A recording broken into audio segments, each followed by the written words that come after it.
শুনেন না, এটা জানেন না, কেউ জানে না। আমি অনেক অসুস্থ, তারপর কিন্তু আসছি। জানার উচিত ছিল, যেহেতু বাড়ির জানে না। মামলা বন্ধ হয়ে গেছে, ওসি স্যার লাগাই গেছি ভাই। এটা নিয়ে এলাকার একটা সাইজ স্যার ওদের ওসি ওনার রবিউল স্যার মেবি।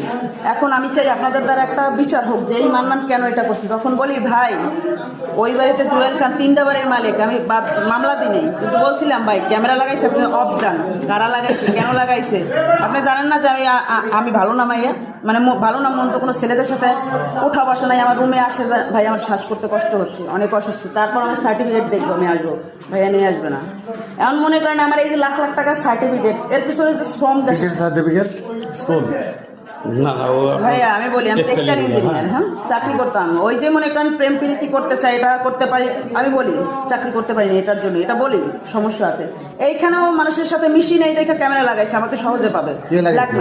লাগাইছে কি সেই লোকটা তো আমি দেখি নাই, লাগাইছে মানে রুমের ভিতরে লাগাইছে। জুয়েল খানের বাড়িতে ঘটছে, 2বার পুলিশ আনছি আমি, 2বার পুলিশ আনছি, পর চুপ হয়ে গেছে।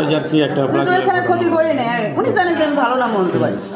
একটা মানুষকে এই যে প্যান্ট টি শার্ট পরা দেখবে, ভাববে যে খারাপ একটা, আমি তার ব্যাকগ্রাউন্ড ঘেটে তারপর বলতে হবে। আপনি জব করেন কোথায়?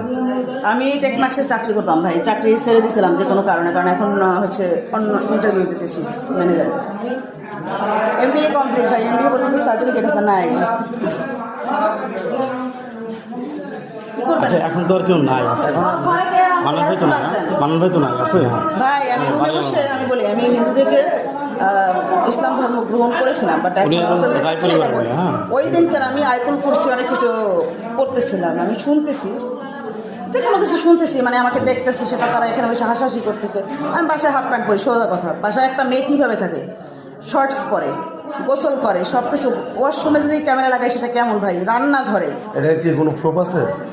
আমার কাছে সবই আছে। আমি মানে এক একজন ঢোকে আর এক একটা খুলে আনে। ফাতিয়া জাহান মিম পাশের লোক, এই যে আপনার রুমে কে ঢুকে? রুমটা আপনার? যখন আমি দেখছি যে ক্যামেরা, তখন আমি মান্নানরে ফোন দিছি যে ভাই আপনারা বলছিলাম না যে ক্যামেরা লাগাইয়েন না, কষ্ট হচ্ছে ভাই কথা বলতে, আপনি একটু কোন। কতবার বললাম ছিলাম না, তুমি জন্য বলছো তুমি বলো। আমার সার্টিফিকেট নাই ভাই, আমি কথাটা এক্সপ্লেন পরে করি একটু। আমি একটা কথা বলি, যার পরিচয় নেই, যতটুকু জানার